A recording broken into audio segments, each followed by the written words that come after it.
So what happens if you continually lose status? Really bad things. When I was thinking about, in the very, very early stages of thinking about whether even this could be a book, I kind of set myself a little task, and that was the task, your question, really. If you're going to argue that status is this important, it must be really bad when we lose it. So what does that look like? And so I started to research humiliation, the effects of humiliation, and that's what really convinced me, because the definition that I came across of humiliation is it's not just somebody taking your status away from you.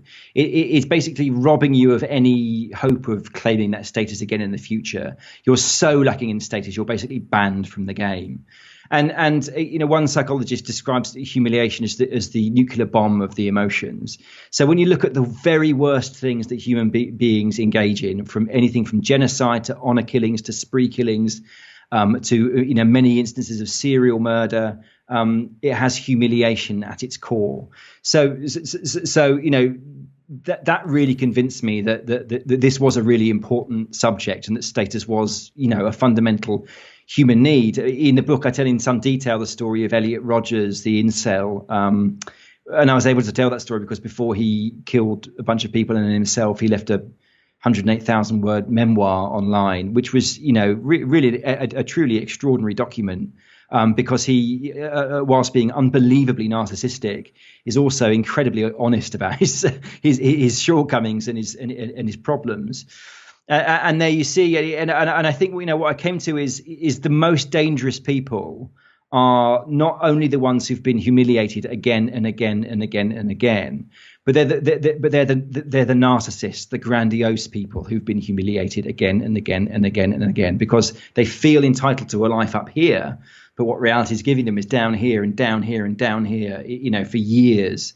And especially if you're male and you have a propensity to solve status disputes with violence, that's a horrible cocktail. Male, grandiose and humiliated is really, really dangerous. And I talk about the example of the Unabomber is quite extraordinary. This guy went to Harvard and took part in these basically humiliation experiments. They were like government-sponsored experiments, I think CIA-sponsored experiments, to see what was that the MK happen. Ultra thing, or is that a different guy? I think it was related to that. People in the comments, this is the sort of thing that YouTube excels at. So we will find the answer. Whoever knows the answer about MK Ultra and the Unabomber, please link to a video in the comments.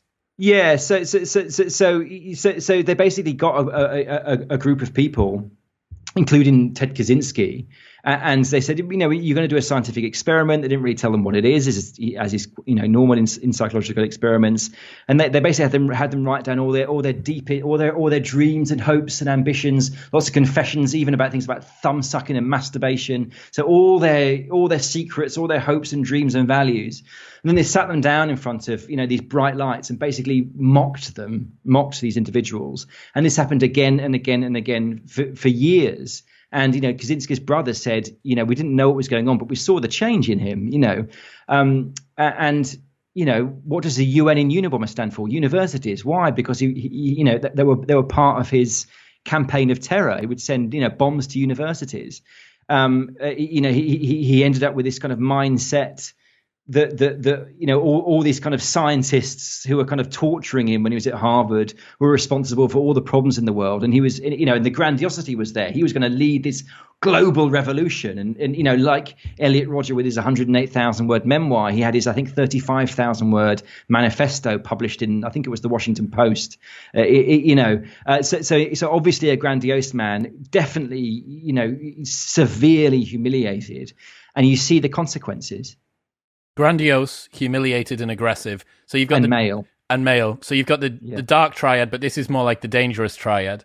That's the three that you need to make sure that you don't have. Yeah, it's interesting thinking about what happens when people lose status that it gets degraded over time. What about tall poppy syndrome and people that sort of have it and then you have these huge falls? Because there's a sense inside the slow motion car crash. Everybody hate follows some people on their social media. The ones that you watch just to sort of pity them because you enjoy watching how much they're sort of wrecking everything. And no idea what you mean, Chris. Will, come on, I'll go through your following if I need to. But yeah, everyone's got that, and the tall poppy syndrome must be a part of this. Yeah, totally. As I say, if we don't directly, relate to somebody and kind of really admire them and want to be them, we tend to, really become quite envious of them. And so yeah, the tall poppy syndrome has been found to be a cross-cultural effect. There was a great study that I didn't put in the status game because it was in my previous book. I didn't want to. I would love to have cut and paste it into the new one. Cross-pollinate the two books, yeah. Yeah, but it was done by a psychologist in the University of Shenzhen, and it was really clever. So they got these people, and then they to say you're going to be taking part in a neuroscientific experiment, but we're running a bit late, and so why don't you go over there and play this computer game and just spend 10 minutes on there.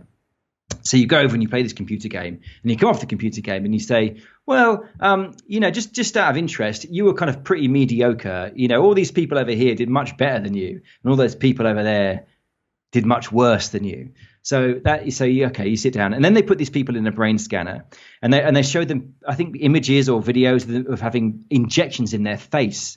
And what they were looking for were signals of empathy, because as you probably know, when we I think it's Tanya Singer, I think, that was the neuroscientist that found this, that when we empathize, not the same neural patterns, but similar neural patterns will be seen in the brain as if we were actually getting that injection in our face.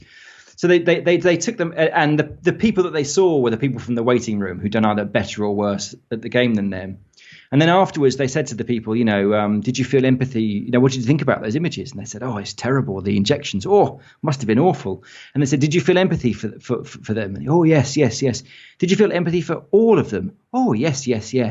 But the brain scans gave the lie. They tended to only feel empathy for the people who'd done worse than them on the game. And they didn't feel any empathy for the people who did better than them on the game.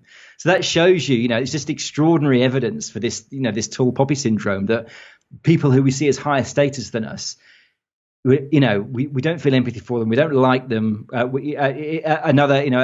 study that I do quoted in the status game shows that people, when people reading about somebody successful and rich, their pain signals become more activated, the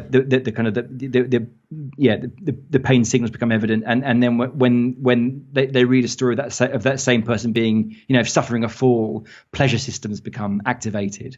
So it's in us. It's the status game mechanism incarnate in our brain. Yeah, it's how we experience the world, and it's not a nice part of human nature, but it is an undeniable part of human nature. Thank you very much for tuning in. If you enjoyed that, then press here for the full unedited episode, and don't forget to subscribe. It makes me very happy indeed. Peace.